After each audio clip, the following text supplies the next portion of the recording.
Советникот во Советот на општина Кочани Аки Акиев, кој вчера насилнички и агресивно се однесуваше на седница на општината, а потоа и со шише во глава ја погоди пратеничката Ана Кралева, ќе заврши на суд. Полицијата вчера цел ден работеше на документирање на случајот и против него е најавена пријава. Аки Акиев веќе 3 години е член на Советот на општина Кочани, а избран е од партијата за демократски просперитет на ромите.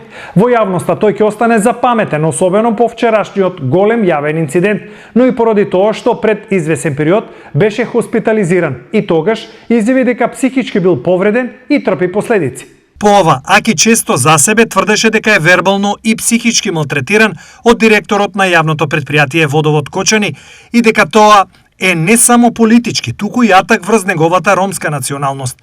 Аки Акиев денес за нас не беше достапен за коментар на вчерашниот инцидент, но јавноста е гневна на него од виденото.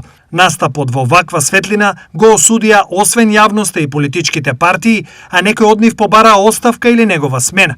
Неизвестно е дали повредената Кралева ќе поведе граѓанска постапка за повредата, поради која и беше укажана и лекарска помош.